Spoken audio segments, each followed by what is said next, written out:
इस्लाम और हिंसा, इनमें एक ऐसा खास रिश्ता है जिनमें ये दोनों शब्द एक दूसरे बिना अधूरे हैं। हिंसा का ये सफ़र शुरू होता है उनसे जो इस्लाम के अपने मानने वाले हैं। जैसे पैदा होते ही बच्चों को टॉर्चर करने के लिए कुछ परंपराएं हैं जिसमें ये लोग अपने ही बच्चे के लिंग के बाहर की त्वचा को बेरहमी से ब्लेड या चाकू से काट देते हैं, जिसमें ये इस दैत्य परंपरा को खतना कहते हैं, जो कि सिर्फ मेल तक सीमित नहीं है, फीमेल्स का भी होता है, जिसमें ये वहशी लोग अपने बच्ची के प्राइवेट पार्ट को सुई धागे से ऐसे सिल देते हैं जैसे कोई फटा हुआ कपड़ा सिला जाता है। मानवता का गला घोटना तो जैसे इस्लाम की परंपराओं का निचोड़ है कि कोई भी ऐसा तरीका परंपरा के नाम पे चलाया जाए जिसमें इंसानियत को कलंकित किया जाना अनिवार्य हो। ये तो बात हुई पैदा होते ही होने वाली हिंसा। अब बड़े होने पर ये लोग इसी खतना पीड़ित बच्चे से एक ऐसे बेजुबान मासूम पशु की धीरे धीरे गला रेद के निर्दयी क्रूर हत्या करवाते हैं, जिसको ये लोग 1 से 2 महीने तक अपने घर में रख के अपने परिवार का हिस्सा बना के पालते हैं, ताकि वो बच्चा गला काटने के लिए अभी से प्रैक्टिस कर ले और वो एक दिन आने पर, चाहे वो कोई करीब का भी क्यों ना हो, उसका पड़ोसी,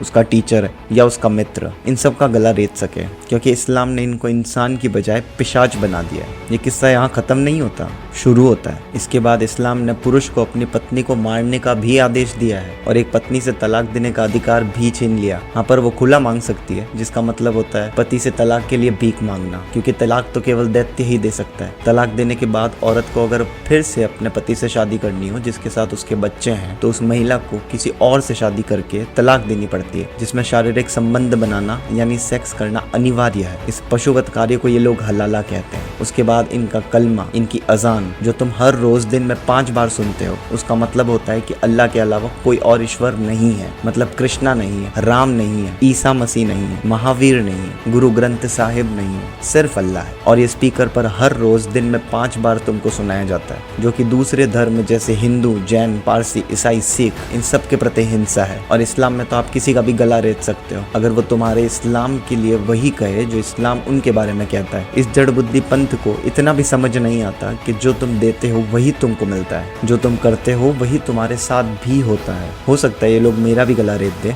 क्योंकि इनमें इंसान तो केवल मुसलमान को ही कहा जाता है। तुम और मैं तो कुत्ते से भी गए बीते हैं इस्लाम और एक मुस्लिम की नजर में। पर मुझे सत्य बोलने से तो कोई रोक नहीं सकता। इस्लाम को मानना पड़ेगा कि अगर वो किसी की साए में पल रहा है तो वहाँ के नियम और कानून को मानना ही एकमात्र तरीका है। इतना आश्चर्य मत करो, कुछ नया नहीं कहा मैंने। आज बस इतना ही, अभी जाओ खेलो, बाय बाय।